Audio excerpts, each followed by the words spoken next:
In course of growing up, we all have a lot of first times in our lives. Today was one such day for me. After a long and extremely difficult trek, made it to the double-decker bridge.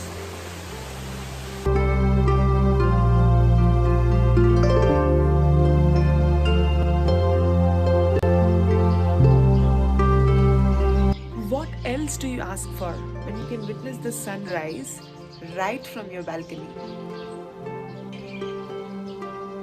Good morning guys, it's the day 2 of my trip to Meghalaya, my solo trip to Meghalaya.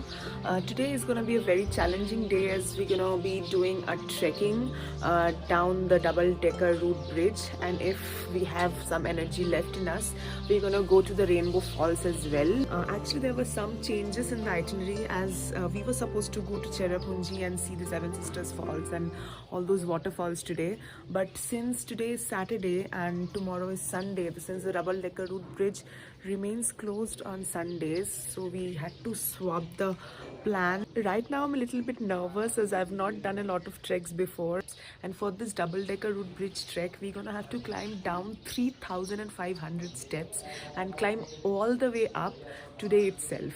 So it's gonna be a little bit of physically challenging. Still, let's hope for the best.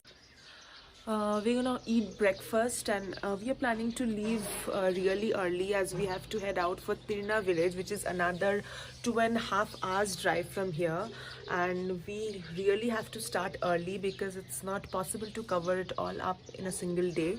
So we're gonna have to go have breakfast and head out as soon as possible.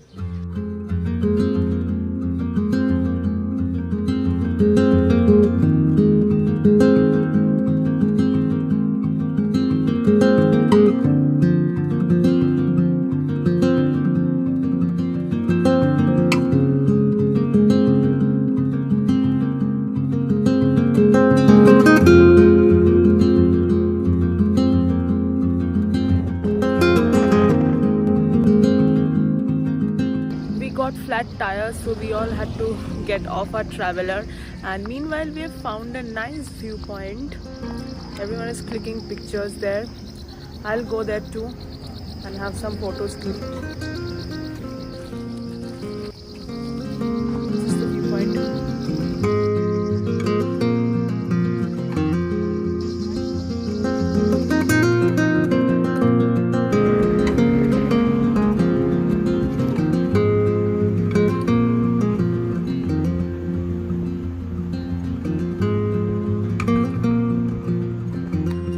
So guys, after a lot of hauls and after getting late, we are finally starting our trek. I've taken the stick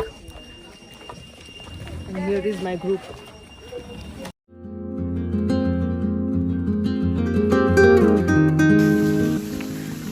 This is this water tank which is supplying water to the Nampai village. We have to go all the way down again.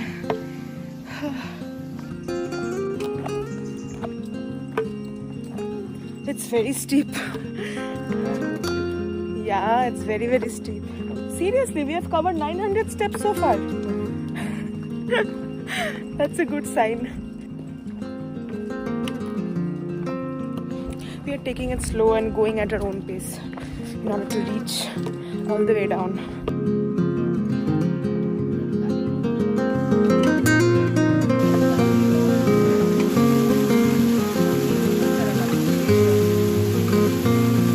We are almost halfway through our descent. Already sweating. We have all sat down for a while. Our legs are shaking literally. I don't understand why. Why are our legs shaking? But you are too fast. You have come so early. Like, since how long are you here? 5 minutes? 5 minutes. See, 5 minutes.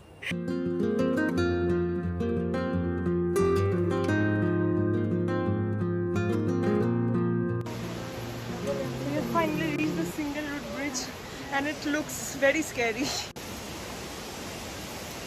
Look there.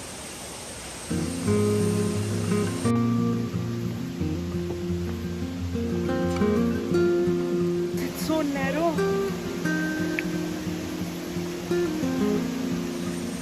It's so narrow.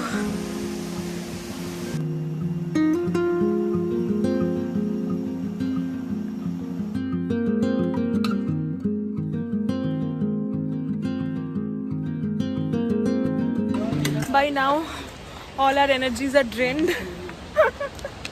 But we'll have to go all the way back up. I don't know how. How are we going to go up? Have we lost faith? Are we dying? Nobody knows. This is suspension bridge number 2, and it's a lot better. Although it's shaking as we walk, it shakes, but it's still lot better than the route bridges.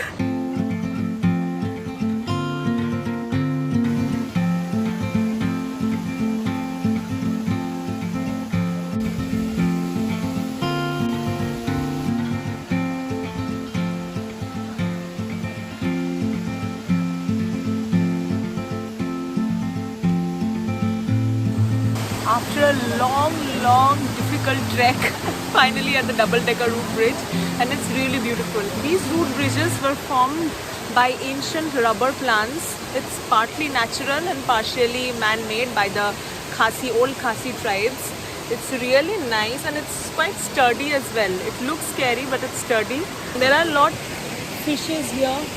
Here, if I dip my feet here, the fishes are coming and biting. Double-decker bridge is way more prettier than the single bridge.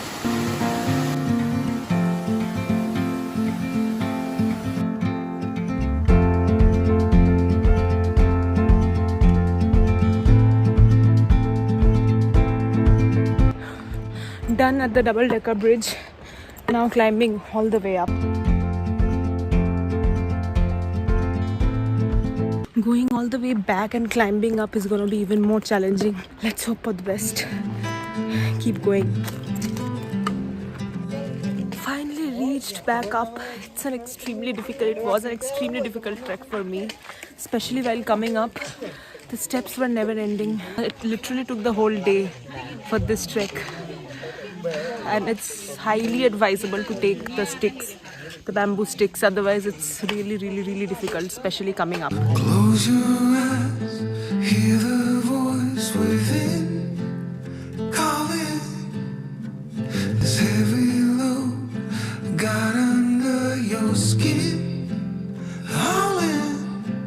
You got the white knuckles holding on it. I'm at Sohra now, which is also known as Cherrapunji. Done with the trek, probably the first trek of my life. My legs are totally sore. I don't know how my legs are gonna do tomorrow. Now that I've got some time all by myself, I was thinking about what this solo trip means to me and how is it going for me.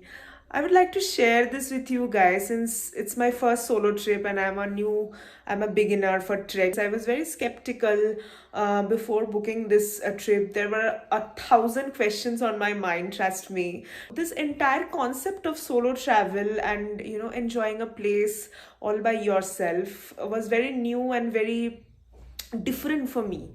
But I did want to try this out for 2 reasons. First being that neither my friends or my family were ready to take this trip because of various reasons. But I did want to visit Meghalaya, that is the second reason. And also I wanted to try this solo trip out and see how it works for me. So far the experience has been really amazing and it's quite unexpected, honestly, because I didn't expect to, gel with all the group members so well and right from the beginning. I don't know what to say about solo trips. I think everyone should just do it once. And yes, one most important thing is you got to have everything booked, whether you are booking like me through a travel platform, like I have booked through Trinophilia. They have taken care of everything. It's less of a hassle because in a solo trip, when you are all alone, you don't really want to worry about all these things after reaching the destination, right? For a beginner like me, I would highly recommend you go with a group and just see how it goes. So my group has been really helpful to me and it's a real pleasure meeting them. And honestly, to me, it doesn't at all feel like a solo trip. I guess that's what travel, especially solo travel, teaches you. How to take care of yourself and also help others who are in need of your help. It makes you so much broad-minded and helpful. And with all these, you grow as a person. You evolve as a more matured and more responsible individual. Moments pass, make this just one count untied. You're so good.